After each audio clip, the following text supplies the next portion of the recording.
All right. Hey, everybody. Welcome to this week's episode of the 10-Minute Marketing Makeover. A quick shout out to my co host, Katie Braden, who's traveling this week. Katie, I hope you have a wonderful time. Can't wait to have you back in the studio for next week's episode. Today, I'm thrilled. We're joined by guest co host Kim Skermer. Kim, welcome to the show. We have just about 9 minutes and 53 seconds or 30 seconds left. So let's dive right in. We're going to start taking a look at brand and brand messaging by looking at the approach coaching method logo. Now, we know a brand consists of many more things than a logo. So I know we're going to touch on that, but your logo is one of the clearest visual representations of your brand, your messaging. So what are we looking at here? And then we want to reverse engineer the process, because that's one of the biggest sticking points, one of the biggest hurdles that advisors face is how do I gain the clarity I need to be able to convey this much information in something as succinct as a logo? Yeah, it is. It's even what I posted this morning of simplicity is the greatest form of sophistication. And there's so many pieces that go into it. So I love my logo. I love my logo so much that I wear glasses with the two faces on the outside here. Like that's how much I embrace my brand. And so you're asking yourself, Maeve, why does a business development coach know so much, or what business do they have talking about branding? And it's a lot. So by the time we're done in these 8 minutes and 42 seconds that we have left, you're going to understand the importance of this. So when we're looking at my logo of the approach, the graphic designer is going to ask you questions, right? So graphic designer making up your logo and helping you with this, you need to provide them with, what is the vision? What is that vision that you have? And so with the approach and with putting this logo together, my vision was big work. And a lot of people, when I said big work, they kind of put their nose up at it saying, Kim, nobody wants to do the big work. Nobody wants to do the hard work. And that was my differentiator out there, actually. So I wanted to spend my time with those that were willing to do the big work, because that truly is that difference that happens when you achieve something absolutely amazing. So I had to figure out how to put together this big work vision. So then the next part that a graphic designer is going to ask for you is, what is your brand mission? Right? What is your brand mission? So if you are following me on social, you'll see it, my trademarks everywhere. And my brand's mission is go beyond the product that you sell. So having this work and this big work that I had to do and wanted to do in financial services was taking this change of going beyond the product you sell, because we say that we are independent advisors, we are independent individuals, but we talk about our product all the time or who we're aligned with, right? And so when we're looking at the logo here, you're talking about some of these really important insights that you're gaining through this process of self-reflection. Change is at the very heart of the work that you're doing, and it's at the heart of the brands, plural, that you've built. The approach coaching method is only one of, pardon the pun, everyone, a constellation of brands that you've founded. When we're talking about change, how is that conveyed in the logo that we're looking at right here? And what can advisors take away in terms of gaining that type of clarity? There's tension. There will always be tension. So going back to the graphic designer, they're going to want your vision, your mission, your values, and your audience, right? But everything that happens, and your brand isn't a feeling and emotion, even what Sean put in there. And that voice, that emotion comes from tension. We keep getting told, don't talk about politics, don't talk about religion, don't talk about spirituality. Guess what? Those things are very individual. They're very independent. And there's incredible community, belonging, understanding, that whole part of what you want your brand to attach to. Any brand out there is community. It's a sharing of beliefs. Well, and here's one of the things when we're looking at this logo, at first glance, people might think, Kim, that's really interesting, and I'm seeing that happening in the swirl, but I'm looking at two people who are facing away from one another.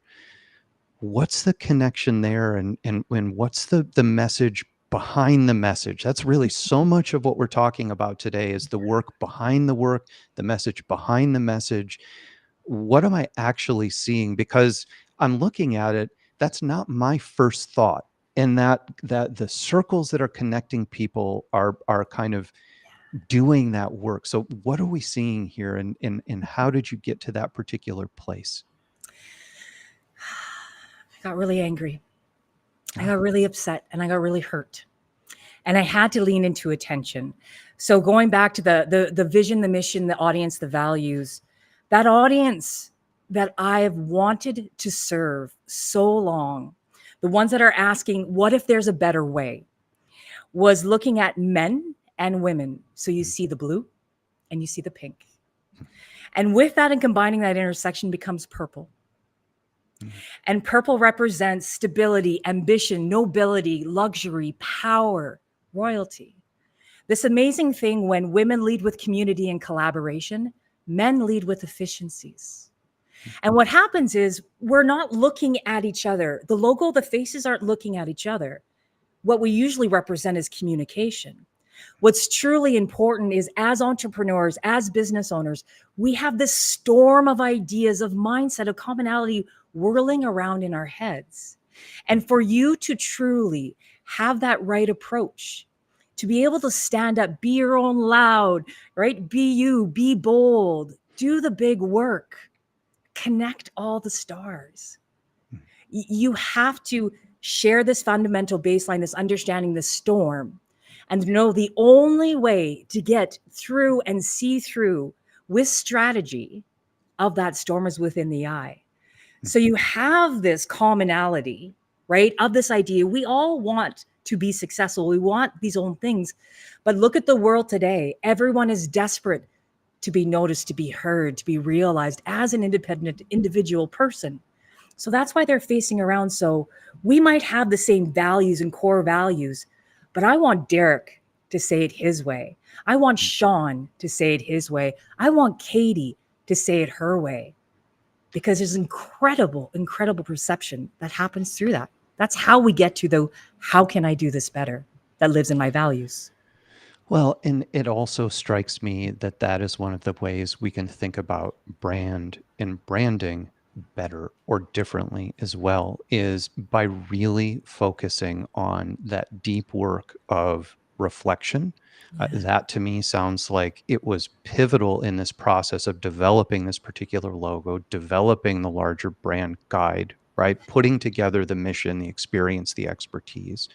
It also seems to me that one of the things that is crucial for advisors when they're thinking about either rebranding, refreshing their brand, or really beginning to consolidate all of the elements that are going to lead up to the brand has everything to do with gaining clarity by listening and allowing yourself to speak to the one person, that audience of one we're always talking about, before the next, so that you are able to create something as visually clear, as visually significant, that does so much of that work. Like I said, uh, even in the logo, there's tension in terms of my experience, but so much work has gone into it. There's a unifying principle there, that spiral that connects the two people, the way in which the color gradient moves throughout the logo from top to bottom. There's a consistency there, and there's a visual appeal. None of that happens if you don't do the big work that goes into the work of building your brand. So go ahead. Oh, sorry. And I just wanted to touch on the font too, because there's even Right. that bigger story, right? The tension that came from the creation of the naming first of my Mhm. company was being headhunted, right, to come be a coach in another firm because I felt I needed to be powered by an existing brand out there. I didn't Mhm. believe enough in myself yet. And then going through that experience and being told that I was pulling up red flags and I had to pay tens of thousands of dollars to take their course first to become a coach. And I'm sitting there going, you recruited me, right? I Mhm. wasn't selling hot dogs last week. right? I've got 2 decades of experience. So after that tension, getting so upset, I hung up and I'm going, your approach sucks. Your approach sucks. We're not cookie cutter. We're not independent people. And so that's where the approach coaching method came from, is we all deserve this individual approach. And the font, the approach is soft and swirly, right? And then you look Yeah. at the coaching method, it's strong and powerful. Because I'm not here to be your best friend to make you smile and say all the niceties. I'm here to help you lean into the tensions, just as any other great brand has done. These are such great points in terms of pinpointing the nuance that goes into, and this is one of the points that we'll continue to come back to, that wonderful marriage between copy and design, between messaging and mission, the forgive the term, the synergies that exist there. And I think this is a wonderful example of that. I would love in the comments section, I know we're at 11 minutes. I would love to, in the comments section going forward, as you continue the conversation, those of you who have joined us, what are some examples, whether it's your brand or others advisors or other advisors' brands, what are some of the examples of brand messaging, of logos, etc., that you find incredibly appealing? And what are some of the reasons why that's the case?